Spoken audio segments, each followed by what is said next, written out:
Dark clouds often gather silently over Westminster, not with thunder, but with questions. Whispers echo through corridors of power, growing louder with every interview, every headline, every hesitation. And now, a single question hangs like a storm ready to break. Could the United Kingdom one day rejoin the European Union, and is Keir Starmer leaving that door ever so slightly open?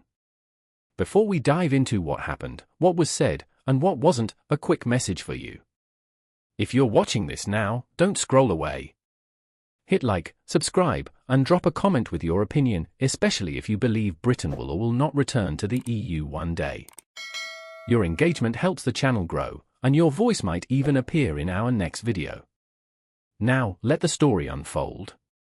The Prime Minister, Sir Keir Starmer, once a proud supporter of Remain during the 2016 Brexit battle, had previously vowed that the UK would not seek to rejoin the EU within his lifetime. A bold promise made in the heat of a general election campaign, one that reassured some and unsettled others. But time is a curious thing. Campaign words fade. Promises blur. And interviews reveal more than they hide. In a conversation with The Observer, Starmer was asked again, not once, not twice, but 5 separate times whether he would rule out rejoining the EU in the future. 5 asks. 5 opportunities to reaffirm his promise. 5 moments where he could have closed the door completely. Yet his reply was different this time. Carefully chosen. Deliberately vague. We've stopped having the discussion about whether we should go backwards and pick over Brexit. A sentence that silences one debate, while igniting another. Because while he maintains there are red lines, no return to the single market and no revival of the customs union, Starmer is advancing something far more subtle, a Brexit reset, seeking closer ties with Brussels.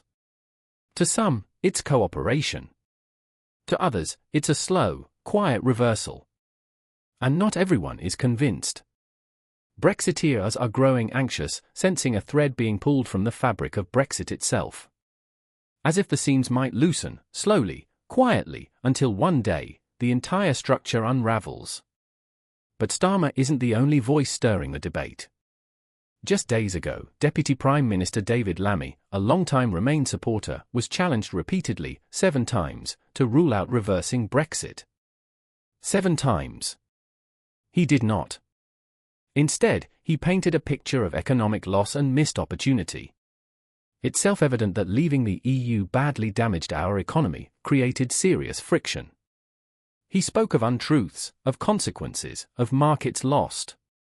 He even suggested that rejoining the customs union could boost economic growth, pointing to Turkey as an example, a nation enjoying trade access under such an agreement.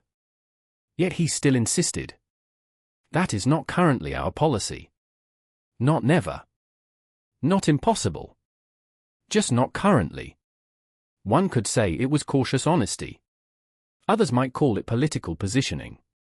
But then came the counterstrike. Cabinet Minister Pat McFadden stepped forward on Sky News, drawing a line in the sand.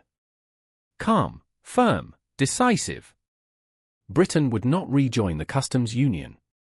He reminded viewers that the UK has already completed 3 new trade deals this year, something incompatible with customs union membership. When pressed, was Lammy wrong? Was Labour divided? McFadden leaned on Starmer's position. The Prime Minister has been clear about the grand architecture, the single market and the customs union. 2 statements. 2 tones. Yet both standing on the same narrow bridge, refusing to step forward, refusing to step back.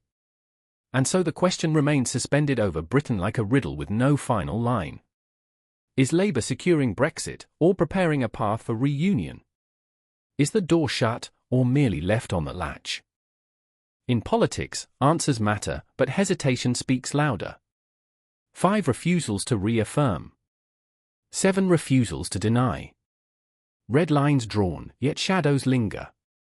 And perhaps the real story is not what was said, but what was not said. What do you think? Is the UK slowly drifting back toward Europe, or are these fears exaggerated? Could Starmer's silence today become history's turning point tomorrow? Tell us your answer in the comments, and don't forget to like, subscribe, and join us for the next chapter in Britain's political saga. The story is far from over. In fact, it may have only just begun.